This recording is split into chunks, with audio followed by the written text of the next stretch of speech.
Bonjour. Alors, dans cette vidéo, nous allons avoir un cours rapide sur les fonctions affines.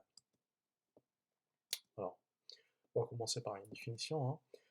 Ce que c'est qu'une fonction affine? Alors, une fonction affine, c'est une fonction qui associe un nombre x à le nombre ax plus b. Que représente le a? Le a représente ce qu'on appelle un coefficient en directeur. Et que représentera le b? En fait, b, de toute façon, est appelé l'ordonnée à l'origine. On verra ça tout à l'heure, hein, dans la représentation graphique. Alors, nous avons quelques remarques. La première, si b égale 0, dans ces conditions-là, ben, on retrouve l'expression d'une fonction linéaire. Donc en fait, une fonction linéaire n'est qu'un cas particulier d'une fonction affine. Maintenant, qu'est-ce qui se passe si a égale 0? Ben, si a égale 0, on n'a pas de x. Et dans ces conditions-là, ben, c'est une constante. En fait, elle ne varie pas. Donc on appelle ça une fonction constante. Bon, on va voir quelques exemples. Si on prend la fonction qui a x associe moins 1 demi de x plus 7, alors là, c'est une fonction affine, hein. Ici, le a, c'est moins 1 demi, et b, c'est 7.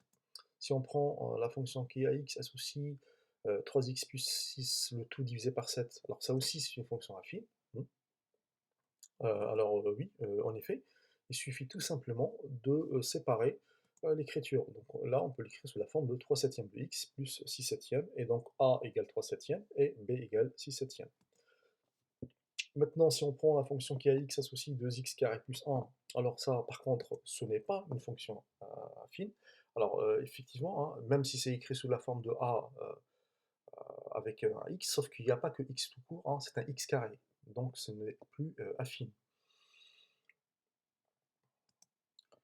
Si on prend cette expression-là, la fonction qui a x associe 2x plus 4, le tout sur x, là aussi, hein, ce n'est pas une fonction affine, hein, on divise par x.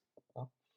Et enfin, cette expression, 3 fois 1 sur x plus 4, là aussi, ce n'est pas une fonction affine. En fait, la fonction affine doit s'écrire tout simplement sous la forme d'un nombre fois x plus un nombre.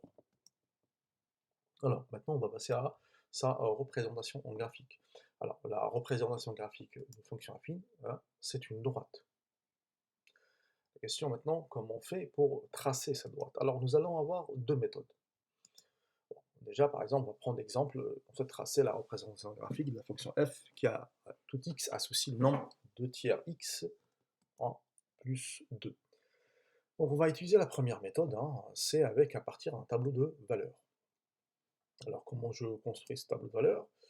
Tout simplement, la première ligne, je vais mettre les antécédents, c'est-à-dire x, et la deuxième ligne, c'est y égale f de x. Alors, la valeur de x, hein, les valeurs que je vais donner à x, en fait, on va les mettre ici. Bon, ceci dit, je peux remplacer par n'importe quelle valeur, sauf ici qu'il faut faire très attention. Vous avez 2 tiers. Alors, je peux remplacer par 1, il n'y a pas de souci, sauf que je vais avoir des valeurs où je dois diviser par 3, c'est pas évident, hein, de les placer dans un repère. Donc il faut toujours essayer d'éliminer, hein, le dénominateur autant que possible. Donc là, vous avez 3, donc il suffit de mettre un multiple de 3. Donc par exemple, je peux mettre 3.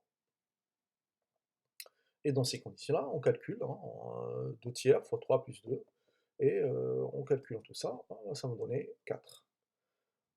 Ensuite, la deuxième valeur de x que je vais mettre ici aussi, comme tout à l'heure, bon là, toujours un multiple de 3, bah, par exemple je vais prendre 6, et dans ces conditions-là, on remplace et on calcule, et ça me donnera 6. Ensuite, bah, je vais dans mon repère, et je place ces points. Le premier c'était 3, 4, donc je mets un point. Le deuxième c'était 6, 6, je mets un point, et ensuite, tout simplement, je trace ma droite.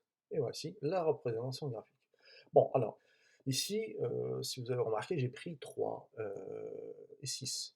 Hein, on aurait pu utiliser le point dont l'ordonnée est l'origine. Par exemple, j'aurais pu prendre directement le point 0, 2. Maintenant, passons à la deuxième méthode, hein, à partir des valeurs de a et b. Alors on prend toujours le même exemple, a de x égale 2 tiers de x plus 2. Alors, premier point, on place le point en l'ordonnée à l'origine, c'est-à-dire le point ici dans notre exemple 0, 2. Ensuite, en fait, on va prendre le coefficient directeur. Ici, le coefficient directeur, c'était a égale 2 tiers. Alors, on va essayer d'expliquer ce 2 tiers signifie quoi.